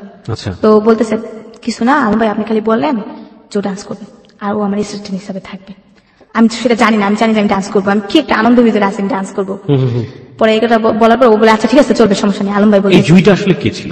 ওই ডান্স করতো। সেটা ঠিক আছে, কিন্তু ডান্স যেহেতু করতো সেজন্য জিজ্ঞেস করেছি জুইটা আসলে কে ছিল, আমরা কি তাকে চিনি? না না, ও অতটা উজ্জ্বলতা না, অতটা মানে পরিচিতও না। হ্যাঁ হ্যাঁ, মানে শুধু ডান্স করতো? শুধু ডান্স করতো। উনি ডান্স কোথায় করতো, মানে কাউকে শেখাতো নাকি না, সিনেমাতে করতো নাকি? না সিনেমাতে না, দেখা যাচ্ছে বিভিন্ন ধরনের বিচিত্র অনুষ্ঠান যেটাকে বলে, বিয়ে বাড়ির অনুষ্ঠান, যাত্রা, মানে মানুষের বিভিন্ন জায়গায় গিয়ে নাচাগুলো করে, হ্যাঁ। অনুষ্ঠানগুলোতে ও নাচতো। হ্যাঁ। আচ্ছা ঠিক আছে। তারপর ওখানে আমার নিয়ে যায় অতি ফাস্ট। আচ্ছা। তো তখন আমি যাই রাজশাহী দুর্গাপুর একটা জায়গায় যাই। তো ওরা সবাই আর কি মেকআপ করার পর তো ওরা স্টেজে যায়, তখন আর আমাকে মেকআপ করায় না। তো আমি চিন্তা করতেছি যে ওরা মেকআপ করছে, আমিও তো নাচবো, তো আমাকে মেকআপ করায় না কেন? পরে ওদের নাচতেছে, তো আমি বলছি জুয়াপা আমি কি ডান্স করবো না? হ্যাঁ করবি, তুমি আসছে না কালকে করবা। তো কালকেও আসলো, কালকেও না। আমি জিজ্ঞেস করার আগেই না যে মালিকের আন্ডারে আমরা গেছি, তো ওই লোকটা বলতেছে তোমার রান্না করা লাগবে। তা আমি তো রান্না করতে পারি না, যে বড় বড় পাতিল, এর ভিতরে কিন্তু যে আমি কিন্তু পলাই গেছি, আমার আম্মু কিন্তু আমাকে বিস্তারিত আছে, পাগল হয়ে গেছে, আমি বিস্তারিত আছে আমার আম্মু। আচ্ছা, একটা জিনিস সেটা হচ্ছে যে প্রথমত আপনি আপনার আম্মুকে বলে যাননি এরকম একটা বয়সে। আরেকটা ব্যাপার যেটা সেটা হচ্ছে যে আপনি কি নাচ করবেন না, এটা যে আপনি দুইকে জিজ্ঞেস করছিলেন, আপনি কি সেই সময় নাচ শিখেছেন? টিভিতে দেখতাম মানুষের ডান্স করতো, মানে একটা ছোট বয়স, আমি পারি আর না পারি আমি স্টেজে নাচবো, স্টেজে নাচবো, এরকম একটা ব্যাপার। আনন্দ একটা অন্যরকম ছিল। ওকে, হ্যাঁ, তারপর ওই মালিক বলতেছে তোমার রান্না করা লাগবে। তো আমি বলতেছি আমি তো রান্না করতে পারি না, আমি কিভাবে রান্না করবো? পরে আমাকে বলতেছে না করতেই হবে, আমার তো রান্না করার জন্য আনে নেই, আমাকে বলছে আমি ডান্স করবো। পরে মেয়েটা বলতেছে কিসের ডান্স, তুমি আমার সাথে অ্যাসিস্ট্যান্ট হিসাবে আসছো। তো তখন আমি খুব কান্নাকাটি করি, যেহেতু অচেনা একটা মেয়ের সাথে আসছি, ভয় লাগতেছে কিভাবে কি করব। আমি রান্না করি, তো একটা মেয়ে ছিল লিপি নাম, উনি যাত্রাবাড়ি থাকে, উনি আমার গুরু, সবসময় ওনার আমি মানি। উনি আমাকে অতি ফার্স্ট মেকআপ করে, আমাকে অতি ফার্স্ট মেকআপ মানে বুঝলাম না। মানে তখনই আমাকে মেকআপ করে, ও বলে যে ও পারবে। আচ্ছা। তো ওই মেয়েটা নাচতো না, আমি ওর গানে শুনে না আমি বাইরে নাচতাম, তো আমার ডান্স গুলো কয়েকজন ফলো করে। তারপর ওই মেয়ের থেকে ভাই আমি খুব ভালো ডান্স করি, তো ওই মেয়েটা আবার ফলো করে যে না ওর থেকে তো ওই ডান্স করে, তো ও আমাকে এতগুলো গালাগালি করে না, তো ও খুব হিটে আসে, তো ও বলে যে আমি মেকআপ করে দিব, আমি ওরকে স্টেজ উঠাবো, ও যদি না পারে তখন যা বলেন আমাকে বলবেন। তো আমাকে খুব ইমোশনাল ভাবে ইয়ে করে নেয়, তো আমি খুব মানে নার্ভাস হয়ে যায় যে প্রথম স্টেজে উঠতেছি কি হয় না হয়। প্রথমে আল্লাহ নাম নিয়ে স্মরণ করি। এটা কিসের অনুষ্ঠান ছিল? এটা ছিল আপনার একটা school function. School function? Okay, আপনাদেরকে ভাড়া করা হয়েছিল ওখানে নাচার জন্য, এক ধরনের ডান্স গ্রুপ। ডান্স গ্রুপের নামটা কি জানেন? এটা মানে জাদু খেলা দেখায়, একটা মানুষকে 3টা টুকরো করে। এই গ্রুপের মধ্যে জাদু খেলাও দেখা? হ্যাঁ, জাদু খেলা, তারপর আমাদের 3টা নাচ দেয়া। ওকে, আমরা বুঝতে পারছি যে এরকম যে একটা গ্রুপ যারা বেসিক্যালি এন্টারটেইন করে, এরা নাচে, গান গায়, সার্কাস বলতে পারে, one kind of circus group. Okay, তারপর আমি প্রথমে ফার্স্ট স্টেজে যে আমাকে প্রথমে দেয়, সালাম করে আমরা স্টেজে উঠি। ওঠার পর আমার ডান্স দেখা সবাই বলে যে মেয়েটা আমাকে নিচ্ছে ওর থেকে আমি ডান্স ভালো পারি, যেটা মেয়ে আছে আমার সিনিয়র ওদের থেকেও ভালো, ওদের সব বেস হয়ে গেছে। আমি আমার ডান্স দেখে তো মালিকে বলতেছে শুধু শুধু ওরে বসায় রাখছি, এই মেয়ের থেকে তো আমার এই প্রথম নতুন মেয়েটাই তো ভালো কাজ করে। তো ওই মেয়েটা আমি খুব মানে ইয়ে করি যে ওর কারণে মাস কতটুকু আসছি, বাট এখনো লাইক করি ওকে, আমি আর দেখি নাই, কেউ যদি শুনে থাকে তারপর দোয়া করি ওনারা যেন আল্লাহ অনেক ভালো রাখে, কারণ উনি তো চ্যালেঞ্জটা নিয়েছিলেন বলে আপনি নিয়েছে আমার জন্য। তারপর নাম হচ্ছে লিপি আপু, তারপর উনি আমাকে নিয়ে গেল, তো প্রতিটা শুতে আমি নিই। তারপর উনি আমাকে বললো শুধু ডান্স করলেই হবে না, মালিকে বলতেছে কিছু না কিছু শিখতে হবে, তুমি ডান্সের দিকে থাকলে হবে না, একটা খেলোয়াড়ের কিন্তু অনেক দাম, তো নতুন তখন, এখন বেতন পাবা 500 টাকা, তখন তুমি বেতন পাবা 2000 টাকা একটা খেলোয়াড় হলে, তো দেখো তখন তোমার ওয়েটটা কত টাকা থাকবে। এখন শুধু ডান্স করলে হবে না, পাশাপাশি খেলাও শিখতে হবে। তো আমাকে খুব লাইক করেন। খেলা মানে কি?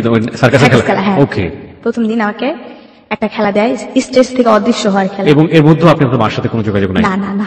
ওকে, যেমন উনি কিছু ম্যাজিক করবেন, তো আমি কিন্তু ওইখানে বসে আছি, বাট দেখা যাচ্ছে যে আমি স্টেজে নাই। ওই মেয়েটাকে ওই খেলা দিচ্ছি, কিন্তু মেয়েটা আমার পারে না। তারপর যখন আমাকে দিচ্ছে আমি একবার দেখাইছে, তারপর আমি পারছি, তো উনি আমাকে আরেকটা বড় রিক্সের খেলা দিল, যে যেহেতু ওই খেলাটা পারছে ওইটাও পারবো।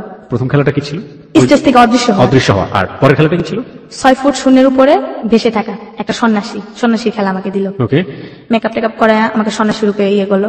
নিজে তো ভাই একটা বেসের মধ্যে ছিল, কিন্তু বাট বোঝা যেতেছে আমি সত্যি 6 ফুট শূন্যের উপরে ভাইসা, আসলে তো কিছুই না, ওইটাই না। প্রথম আমি খুব হাসি দিতাম যখন ম্যাজিকের কথা বলতো না, খুব হাসি দিতাম। মানে সেখানে আমাদেরও হাসতে হবে, কারণ ব্যাপারটা হচ্ছে এরকম যে ওই যিনি জাদুঘর ছিল উনি ম্যাজিকের কথাবার্তা বলতো, লোকজনকে অনেক বেশি মানে উত্তেজিত করতো, আর আলটিমেটলি আপনি হাসতেন কারণ আপনি জানতেন যে ব্যাপারটা এরকম না। ওকে, তারপর চোখ মুখ টিপে পরে চোখ বন্ধ করে রাখতে তো প্রায় 2 মিনিট, তারপর যখন বলতো চোখ খোলো তখন এরকম হাসি, এখন আমার হাসি উঠতেছে এগুলো মনে পড়লে। ওকে, প্রিয় শ্রোতা, ও আসলে খুবই সহজ সরল একজন মানুষ। আমার যতটুকু ওকে আমি দেখেছি, শাকিলের সাথে অনেকক্ষণ কথা বলেছে, ওকে এক ধরনের গ্রুমিং করা হয়েছে কিভাবে ওইখানে এসে কথা বলবে, কিভাবে ওর গল্পগুলো এখানে প্রেজেন্ট করবে। ও ওই সময়ের পর থেকে আমি যতক্ষণ ওর সঙ্গে আছি এই মুহূর্তে, আমার ওকে এতটুকু সময় দেখে মনে হয়েছে যে এই যে জীবনে অত বড় কষ্টগুলো, ওগুলোকে ওর জীবনের একটা অংশ মনে করে নিয়েছে, সেটার জন্য ওর মানে এটা তো আমার জীবনের একটা অংশ, এভাবে ও বলে যাচ্ছে। আর আমার জায়গা থেকে বা আপনার জায়গা থেকে আমার যেটা মনে হচ্ছে যে she is a very honest girl এবং অনেক সহজ সরল একটা মানুষ। আমি সবাইকে একটু দৃষ্টি আকর্ষণ করতে চাই, মনিকে নিয়ে যদি আপনার কিছু বলার থাকে এবং আপনি যদি কোনো কমেন্টস করতে চান, প্রশ্ন করতে চান এবং ওকে দেখতে চান, তাহলে চলে আসতে পারেন আমাদের ফেসবুকে। আমাদের ফেসবুকের ঠিকানা www.facebook.com/hello8920। আমি আবারও বলি www.facebook.com/HELLO8920। ওখানে যাবেন, যাওয়ার পর আপনি লাইক দেবেন, লাইক দেওয়ার সঙ্গে সঙ্গে আপনি hello8920 মেম্বার হয়ে যাবেন। হ্যাঁ মনি, তারপর কি হলো জাদু? তারপর জাদুটা ভালোই খেলাধুলা পারলাম। এখন আমি আগে প্রথম নাচতাম, ওই মেয়েটাকে দেয় আগে, আমাকে দেয় 3 নম্বরে। মানে যারা ভালো পারে তারা পরে করবে। হ্যাঁ, আমি হেড ডান্সার হয়ে গেলাম। বাহ বাহ। এর ভিতরে আপনার একটা কথা বলি নাই, নদীতে গোসল করার সময় একটা ছেলে বাইরে থেকে আসে, তো আসার পর লোকটা আমাকে প্রায় ফ্লো করে, আমি কিভাবে লাভ দেই নদী থেকে, কিভাবে চঞ্চলতা করি, কিভাবে দৌড়াদৌড়ি করি, প্রায় ফলো করতো যে লোকটা। তো ওই লোকটার বিষয়ে একটা মতটা ইয়ে করতাম না, তো আমি তো ওইখানে চলে আসলাম যেটা। তারপর ভালো একটা ইয়ে করতেছি। তারপর যেটা হয়, একদিন আমরা ইয়াতে যাই আপনার রাজশাহীর দিকে মিঠাপুকুর, একটা শুক্রহাট একটা জায়গার নাম, ওইখানে একটা সার্কাস হয়। ওখানে তখন নায়িকা আনে, ময়ূরীকে আনে, তারপর আপনার অমিত হাসানকে আনার পর ওখানে তো আমি হেড ডান্সার হিসাবে পরিচিত, তো আমার নামটাও ঘোষণা করা হয়, এমন এমন মনিটনে আসবে এরকম কিছু বলে। তারপর আজানের সময় মাইক সারে, ওইখানে একটা মসজিদ ছিল, ওখানে মানুষরা খুব ভালো, সবকিছুতেই ভালো। তো ওইখানে মানে হুজুররা খেপা যায়, খেপার পর তখন আবার নায়িকারা যেহেতু আসছে, আমাকে ফার্স্ট ডান্স করতে বলছে, তুমি ছোট মানুষ, তুমি আগে ডান্স করে আসো।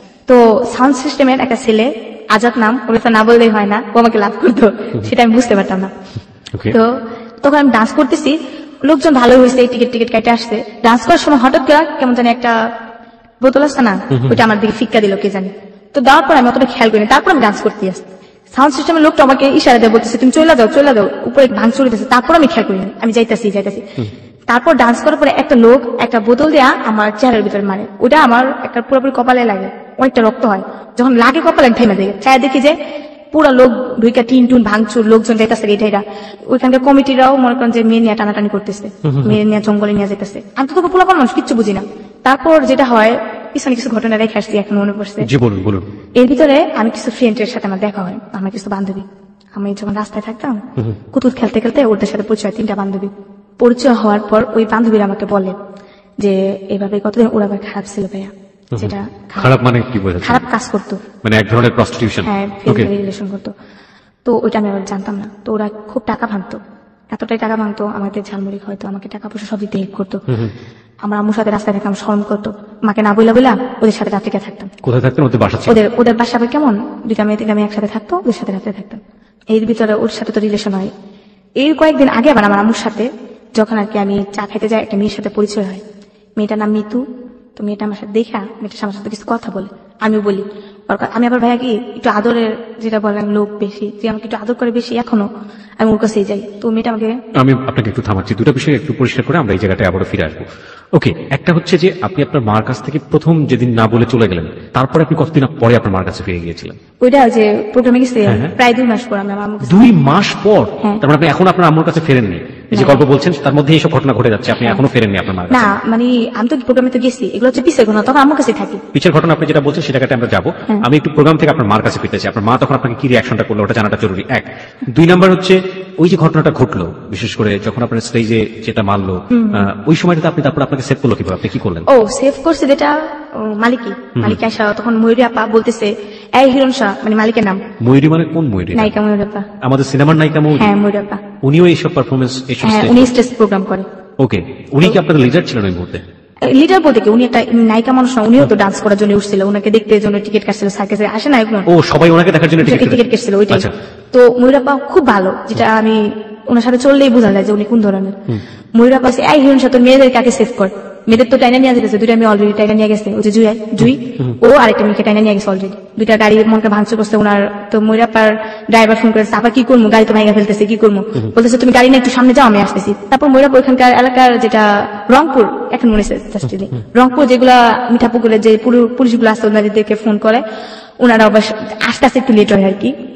তারপরে আমি ময়ূরাপুর একটা খালামা আর ওনার সাথে একজন যায়, উনি, তারপর অন্তরা, আমিল আর মালিক হিরণ সাবাই, ওনারা যাই গিয়ে একটা প্রফেসরের বাসায় উঠানোর পর প্রফেসরের বাসা পুরো ঘিরাতে ফেলে, তখন সাথে সাথে পুলিশ এসে পড়ে। পুলিশের কারণে আর কি এনজাম করতে পারি না অতটা, 2টা মেয়ে তো অলরেডি নিয়ে গেছে। তারপর ওই 2টা মেয়েকে পাইছে, এটা পরে ময়ূরাপা বলে এখানে আমার প্রোগ্রাম করা অসম্ভব। আমার জীবনে নিরাপত্তা নেই, এখানে আমি প্রোগ্রাম করবো না। আচ্ছা, তখন ময়ূরাপুর চলে যায়, প্রায় 15 দিনের মতো মাঠটা বন্ধ থাকে। ওইখানে আমাদের থাকতে হইতেছে, ওইখানে শাকলতা পাতা টুকায় টাকা খাইতে হইতেছে। তো এর ভিতরে ভাইয়া পিছনে আরেকবারই যাইতে হয়। আচ্ছা, যেটা হয়, ওই যে আমি যে ছেলেটা বলছিলাম না যে আমাকে টাকা থাকতো, তো ওই যে আমার মেয়ে একটা বন্ধু ছিল, ওই মেয়েটার সাথে আমি কথাবার্তা বলার পর আরেকটা মেয়ের সাথে দেখা হয়। উনি ওনার হাজবেন্ড একজন ফর্মা মানে পুলিশের কাছে ইনফরমেশন করে। ওকে, সো ইজ আ ফর্মা। প্রিয় শ্রোতা, এখানে গল্পটা একটু জট পাকাচ্ছে, আপনারা একটু ঠান্ডা মাথায় জিনিসগুলোকে লক্ষ্য রাখবেন। ও বারবার ফ্ল্যাশব্যাকে যাচ্ছে এবং সেটা এই গল্পের প্রয়োজনই খুব বেশি প্রয়োজনীয়। একটা যেটা হচ্ছে যে ও একটা স্টেজে পারফর্ম করতে গিয়েছে এবং সেখানে কিন্তু ওর মাকে কিছু জানিয়ে যায়নি। এটা 2 মাসের একটা ব্যাপার। সুতরাং ওর মার কাছে কিভাবে ফিরে গেল এবং মা কি রিয়াকশনটা জানলো, এটা জানা আমাদের জন্য খুবই জরুরি। এটা কিন্তু এখনই পার্টটা শেষ হয়নি। আরেকটা ব্যাপার যেটা, সেটা হচ্ছে যে এই স্টেজ পারফরমেন্সে এসে ঘটনার প্রাসঙ্গিকতায় সে বারবার ফ্ল্যাশব্যাক করছে এবং ফ্ল্যাশব্যাকে আরেকটা জায়গায় সে গিয়েছে, সেটা হলো যে কোনো একটা ছেলে তাকে নদীতে গোসল করার সময় ফলো করতো, সেই ছেলেটার কোনো একটা প্রসঙ্গ এখানে আসছে এবং সেই প্রসঙ্গের সাথে তার বান্ধবীদের প্রসঙ্গও জড়িত, যে বান্ধবীরা কোনো না কোনো ভাবে তাকে আশ্রয় দিত ঘরে থাকার জন্য। কিন্তু সে বলেছে যে বান্ধবী যারা আশ্রয় দিত তারা কিন্তু এক ধরনের প্রস্টিটিউশনের সাথে জড়িত ছিল। হ্যাঁ, এবার বলেন। এই যে ফর্মার বউ যেটাকে বলছি, উনির সাথে আমার দেখা হয়। এটা আপনার বান্ধবীর বান্ধবী ছিল? হ্যাঁ, ছিল। নদীতে গোসল করতে গিয়ে আমার 2টা বান্ধবী, হাসিনা নাম, ও আর আমি গোসল করতে যাই, দেখা হয়। দেখি উনি একা একা বসে আছে। তো আমরা বলতেছি, আপু আপনি কি মন খারাপ? না, কিসের মন খারাপ, এমনি বসে আছে। উনি বলতেছে, এই ঘটনার সাথে এই ঘটনার কি যোগ, কোনো যোগ কি আছে? হ্যাঁ, যোগ আছে। ওকে, হ্যাঁ, বলুন তারপর। হ্যাঁ, ওনার সাথে প্রায় অনেকক্ষণ কথা হয়। কথা হওয়ার পর উনি আমাদেরকে ওনার বাসায় নিয়ে যায়। জি। তখন আমরা সারাদিন না খাইছিলাম ভাইয়া। তো ও কিছু কাজ টাজ করতে পারে না, যেটা পরে ফিজিক্যাল রিলেশন করতে পারে না, ও খাইতেও পারে। তখন কিন্তু আমি জানতাম না ওইগুলো করে। মানে ওই শরীরের কাজ নাই তো পেটে ভাত নাই। হ্যাঁ ভাইয়া। ও, তারপর ওই মেয়েটা নিয়ে যায় ওদের বাসায়, বৃষ্টি নাম মেয়েটার। ওই মেয়েটার সাথে যে ওই ছেলেটা জড়িত আমি এবার জানতাম না। কোন ছেলেটা? যে ছেলেটা যেটা আমার ঢাকায় থাকতো। জড়িত মানে হচ্ছে ওর সাথে ফিজিক্যাল রিলেশন করতো। রিলেশন করে। এই ছেলেটার নাম বলেন তো কি? শাহিন। শাহিন। আচ্ছা, শাহিন বেসিক্যালি আপনাদেরকে তাকিয়ে থাকতো, কিন্তু শাহিনের সাথে আপনার বান্ধবীর বান্ধবী শারীরিক সম্পর্ক ছিল, তাই তো? নাকি বান্ধবী সম্পর্ক ছিল? বান্ধবী যেটা আমাদের সাথে প্রথম পরিচয় হলো। এবং ওই বান্ধবী বিবাহিত ছিল? হ্যাঁ হ্যাঁ। এবং তার হাজবেন্ড ছিল হচ্ছে ফর্মা, পুলিশকে ইনফরমেশন দিত। হ্যাঁ। জটিল। হ্যাঁ, তারপর তো প্রায় মেয়েটার সাথে কথাবার্তা হয়, মেয়েটার সাথে দেখা যেত। একটা খারাপ মেয়ে একটা ভালো মেয়ের সাথে, একটা খারাপ মেয়েও যদি হাঁটে তো বলে কিন্তু ভালো, একটা খারাপ মেয়ের সাথে যদি একটা ভালো মেয়েও হাঁটে ভাইয়া তাহলে বলে কি খারাপ। তো ও যে খারাপ ছিল আমরা জানতাম না। তো ওদের সাথে হাঁটাতে মানে আমাদের এলাকা যেটাকে বলে বউ বাজার, ওই বাজারটা নাম করা হয়ে যায় যে আমরা, ও মেয়েটা খারাপ বৃষ্টি, ওর সাথে আমরা ঘুরি, আমরাও খারাপ। একসময় অনেকে রাস্তাঘাটে দেখলে আমাকে বলতো যে কিছু টাকা দিয়ে আসবি। ওই ছেলেটা বলতো? ছেলেটা না, আমার মানুষও বলতো। মানুষরা আপনাকে বলতো? হ্যাঁ। তারপর যেটা হয়, ওদের ব্যাপারটা আমি জানি না যে যারা এসব কাজ করে। পর একদিন মেয়েটা আমাকে বলে, এভাবে তো জীবন চলে না। এগুলো কি আপনার স্টেজ পারফরমেন্সের আগের ঘটনা? হ্যাঁ হ্যাঁ, আগের ঘটনা। পরে আমাকে বলে যে এভাবে তো জীবন চলে না, তুমি এক কাজ করো, এ পথে নেমে যাও। তখন আপনার বয়স কত? 2008 সালের কথা। 2008 সাল মানে হচ্ছে তখন আপনার বয়স 13 থেকে 12 বছর। হ্যাঁ, আমি বলছি না আমি এগুলো করবো না। তখন বলো করো, তোমার সমস্যা কি, করো। তখন আমরা খাইতে পারতাম না ভাইয়া। তো ওই মেয়েটা অনেক কি করতো, আমাদের থাকা জায়গাও ছিল না।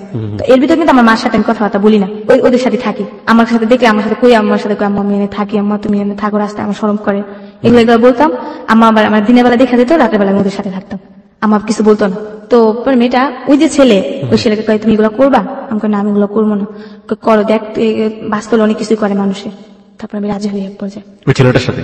হ্যাঁ, আমি তো ছেলেটা চিনি না, ছেলেটা আমাকে প্রথম দেখায় নাকি বলে। তার মানে আমার যেটা মনে হচ্ছে যে ওই ছেলেটাই আলটিমেটলি এই মেয়েটাকে দিয়ে আপনাকে পটানোর চেষ্টা করছে। ওকে এমনকি টাকাও খাওয়াইছে আমার জন্য। ওকে। তারপর আমাকে নিয়ে যায় একটা রুমের ভিতরে, নেওয়ার পর অতি ফার্স্ট ও আর আমার ওই বান্ধবীটা যায়, আর ওই বান্ধবীটা বিস্টাপুরে, আর এই লোকটা যায় শাইন। এগুলো আপনার মা জানতো? না, আমার মা এখনো বর্তমান জানে না। এখনো জানে না এগুলো? ওকে। তারপর মেয়েটা, ছেলেটা আমাকে বলে, তো আমাকে অনেক চেষ্টা করে, যেটা ফিজিক্যালি বলে। ওকে, প্রিয় শ্রোতা, ও জাস্ট যেটা বোঝানোর চেষ্টা করছে আপনারা নিশ্চয়ই বুঝতে পারবেন। পুরো ব্যাপারটা আমরা ডিটেল জানতে চাচ্ছি না, আমাকে জাস্ট একটু নর্মালি বললেই হবে যে আসলে ঘটনাটা ওই সময়টাতে কি ছিল, এনিথিং ইম্পর্টেন্ট। তারপর আমাকে চেষ্টা করে, বাট হয় না, আমি খুব কষ্ট পাই। কারণ আপনি তখন অনেক বেশি বয়স কম এবং স্বাভাবিকভাবে। হ্যাঁ। তো উনি দেখতেছে, উনি এতটাই হয়ে গেছে যে উনি নিজেকে নিজে কন্ট্রোল করতে পারতেছে না। উনি আমাকে বলেন যে দেখো আমি এখন কি করবো, আমার দরকার। তখন আমাকে বলে, আমার ওই বিষ্টাপু বলে, দেখো বিষ্টাপু একদিন আমার মাথা হাত বুলাই দিতেছে, একদিন তো ওইগুলো করতেছে। আপনার লাইফের ফার্স্ট এরকম রিলেশনশিপ, এবং তাও এতগুলো লোকের সামনে? 2জন লোকের সামনে, লাইট অফ ছিল। ওকে। তারপর আমি বলি যে আমি পারবো না। আপনাকে টাকা দেওয়ার কথা বলেছে, কনভিন্স করেছে? কি পরিমাণ টাকার কথা বলেছে আপনাকে? টাকার পরিমাণ বলছে যে আমাকে 1000 টাকা দিবে। আপনি 1000 টাকা তো তখন জানেন বিশাল টাকা আপনার কাছে। বিশাল টাকা, হ্যাঁ। আর আমাকে থাকা জায়গা, ওই যে বিষ্টাপু থাকা জায়গা দিবে, ওদের সাথে থাকতে পারবো, খাইতে পারবো 2 বেলা। আমার চিন্তা ছিল আমি রাস্তায় থাকবো না। আমি একটু সাম আপ করতে চাই প্রিয় শ্রোতা, আমরা গল্পের যে জায়গাটায় ছিলাম, which is very very important. ও একটা সার্কাস গ্রুপের সঙ্গে যোগ দিয়েছে, তার আগে একটু ফ্ল্যাশব্যাক করছে সার্কাস গ্রুপে কেন গেল, সার্কাস গ্রুপের সাথে ঘটনার সম্পৃক্ততা রয়েছে। সার্কাস গ্রুপে গিয়ে ও যে ঘটনাটা বর্ণনা করেছে, সেই ঘটনা এমন একটি জায়গায় দাঁড়িয়ে আছে যে কোনো একটা সন্ধ্যায় সার্কাস গ্রুপটি এক ধরনের বিশেষ মোল্লাদের দ্বারা আক্রান্ত হয়েছে, এবং সেই জায়গাটা থেকে সে ফ্ল্যাশব্যাকে তার অতীতে ফিরে এসছে। অতীতের জীবনে সে কিছু বান্ধবীর কথা বলছে, যে বান্ধবীর সাথে মিশে কোনো না কোনোভাবে সে শারীরিক সম্পর্কের জীবন বেছে নিচ্ছে, এই কারণে যে সে আলটিমেটলি খেতে পারবে এবং তাদের সাথে সে থাকতে পারবে, ঘুমোতে পারবে। কারণ তার মার সাথে যদি তাকে থাকতে হয় তাহলে বাইরে থাকতে হবে, কারণ সে এখন একটু বড় হয়ে গেছে এবং সে চায় না বাইরে থাকতে। এখানে খুবই গুরুত্বপূর্ণ বিষয় যেটা, যে এই প্রস্টিটিউশন লাইফটাতে যাবার আগে তাকে খুব ভালো করে একজন ফলো করতো, যে ছেলেটি আলটিমেটলি তার যে বান্ধবী ছিল সেই বান্ধবীদেরকে দিয়ে কোনো না কোনোভাবে মনিকে রাজি করিয়েছে। প্রথম যে রাতের বর্ণনা সে দিচ্ছে, সে রাতের বর্ণনাটুকু খুবই ভয়াবহ, আমরা ডিটেল জানতে চাইবো না, আপনি শুধুমাত্র ফ্লেভারটুকু বললেই হবে যে আসলে কি ছিল। হ্যাঁ, তারপর ও আমাকে যেটা হইতে পারে না, তো আমি বলি যে ভাই আমি পারবো না, আমি খুব কষ্ট পাইতেছিলাম। উনি দেখতে কি মানে বয়স হচ্ছিল? না ভাইয়া, বয়স বেশি না, 28 বছর। 28 বছর, আর আপনি তখন 12 বছর। হ্যাঁ, তখন আবার ওর মানি ব্যাগে বাইরে থেকে আসছে প্রায় 10-20 হাজার টাকা ছিল। বাইরে থেকে আসছে মানে দেশের বাইরে থেকে আসে? দুবাই থেকে আসছে। ওই যে হাসিনা বলছি, ও কি করছে, ওর মানি ব্যাগ থেকে 1000 টাকা চুরি করছে। তো আমরা তাইসা করছিলাম 20 টাকা বলছে আমাদের ঘরে চাকা দিবেন না। কেন? কারণ আমরা থাকি নাই। ওকে, তো আমরা রাত্রে কই যাবো, তখন কি করলাম আমরা মানে কি হাসিনাও বের করে দিয়েছে আপনার সঙ্গে? আমরা দুজনে তখন আমরা 7 দিন না খাওয়াছিলাম। তো আমাকে এক হোটেলে নিয়ে গেল। আমার বলে কি খাবি বল, আমাকে কি খাবো মানে তুই এত বড় হোটেলে ঢুকছিস, তুই না টাকা দিতে পারলাম কিন্তু বাইরে দিব। তখন আমি কাঁদতেছিলাম একটু, আমার মনটা খুব খারাপ ছিল। তো বলতেছে কি খাবি বল, আমরা তো 7 দিন না খাইছিলাম, কি খাবি বল। আমি আমি খাইতে পারবো না, কিছু খাবো না। আমি তুই টাকা পাবি কই, তুই খাস না রে ভাই, তুই অর্ডার দে, আমি তোর বলতেছি। তো আমরা খিদার টাইমে অনেক কিছু অর্ডার দিলাম, কিন্তু পেট ভরে খাইছি, জীবনের প্রথম খাইলাম মনে হইতেছে। তারপর খাওয়া দাওয়া করার পর আমি টাকা দেওয়ার সময় থেকে ওর কাছে 1000 টাকার নোট, এটাও চুরি করেছে। ও চুরি করেছে, কিন্তু তখন ও আমাকে বলে যে আমি টাকা। প্রিয় দর্শক, যে বিষয়গুলো নিয়ে আজকের বাস্তব জীবনের গল্পটা শুনলেন, একটা পরিবার থেকে যখন সন্তান, ছেলে সন্তান এবং মেয়ে সন্তান বেড়ে ওঠে তখন কার দাঁড়াতে ওঠে, এইসব শোনার পর এবং দেখার পর আপনাদের কি মন্তব্য অবশ্যই কমেন্ট জানাবেন। নতুন নতুন এমন বাস্তব জীবনের গল্পগুলো পেতে চ্যানেলটি সাবস্ক্রাইব করে এবং ভিডিওটি ভালো লাইক দিবেন। আজকে এই পর্যন্তই, পরবর্তী ভিডিওতে দেখা হবে। আসসালামু আলাইকুম।